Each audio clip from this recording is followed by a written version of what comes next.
ଟିକିରିଆର ହୋଟେଲରେ ଅଛୁ। ଶ୍ରାବଣ ମାସ ସାଧା ଖାଇବୁ ରେଡ଼ି ଅଛୁ ଆମେ ମୋର ସାଙ୍ଗମାନେ। ସାଙ୍ଗମାନେ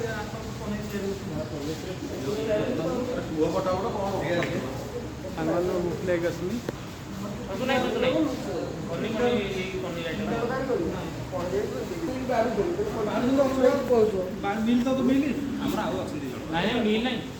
ରୁଟି ହବ ରୁଟି ଦି ପଟ ଖାଇଦେବି ଖାଇବୁନୁ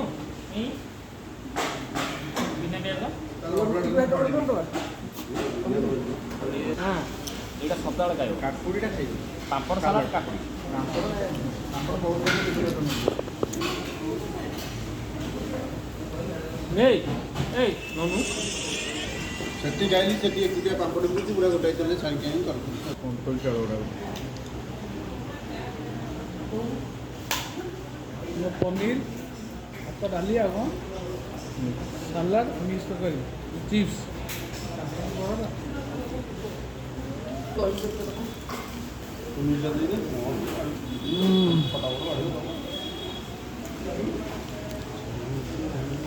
ସେଟା କଥା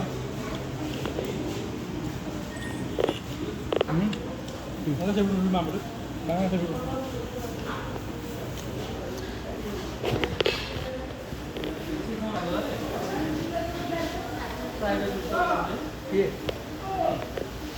ଆମେ ଫଟାଇରେ ପହଞ୍ଚିଗଲୁ ଫଟୋଟା ନେଲେ କ'ଣ ହେଲା ଏଇଟା କଟ ନାଇଁ ଏଇଟା ଚାଲିବ ତମେ ଚାଲିବ କି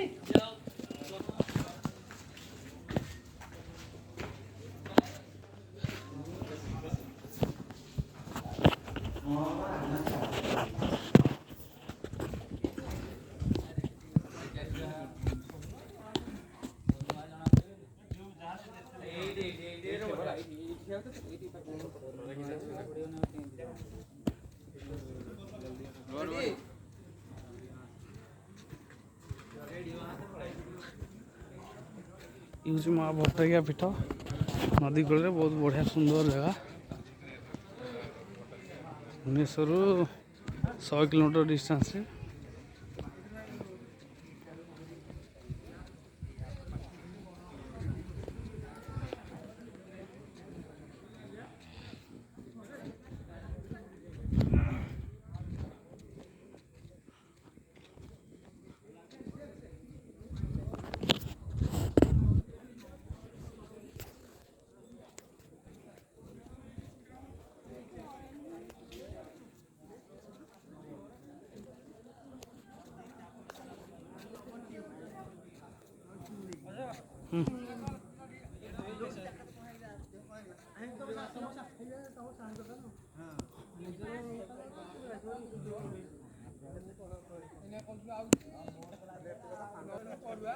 ନା କ'ଣ ଦେଖିବ ହଁ ଭାଇ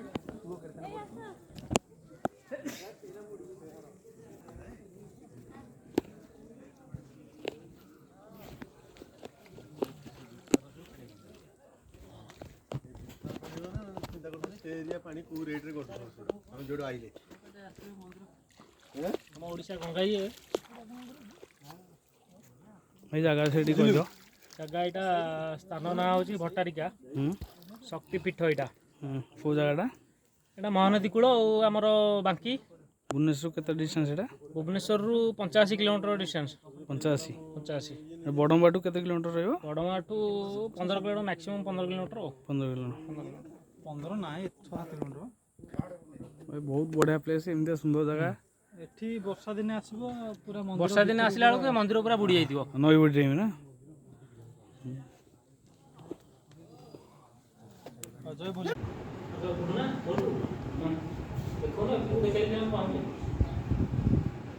ହ୍ୟାଲୋ ମା ମାନସ ପିଙ୍କିର ମନସ୍କାମନା ପୂରଣ କଲ ମା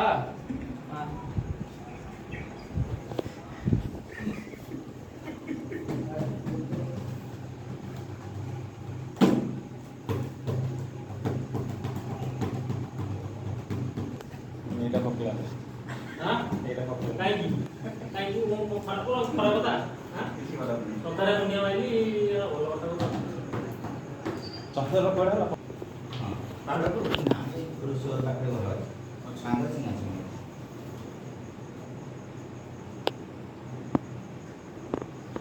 ଟିକେ କହୁନାହାନ୍ତି ମାନ ବିଷୟରେ ଆମ କ୍ୟାଣ୍ଡେଲ ଫୁଟେଇବେ।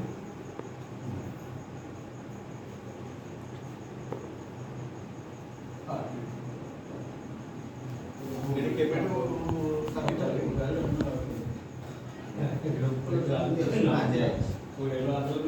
ମିଷ୍ଟର ଗଲୁଆ ଚ୍ୟାନେଲ ଆମର ହେଲା ମହାତ୍ମା ଗଲୁଆ ଚ୍ୟାନେଲ। ବର୍ତ୍ତମାନ ଆମେ ପାହାଡ଼ ଉପରକୁ ଯିବୁ, ଭଟ୍ଟାରିକାର ପାହାଡ଼ ଉପରକୁ। ବଢ଼ିଆ ଜାଗା ଅଛି ଉପରେ।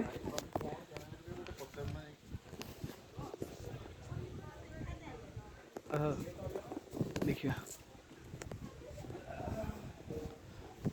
ଦେଖିବା ପାହାଡ଼ ଉପରେ କ'ଣ ଅଛି। ଶିବ ମନ୍ଦିରକୁ ରାସ୍ତା।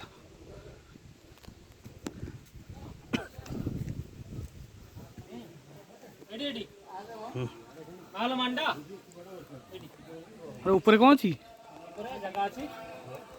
ଜାଗା ମାନେ କ'ଣ?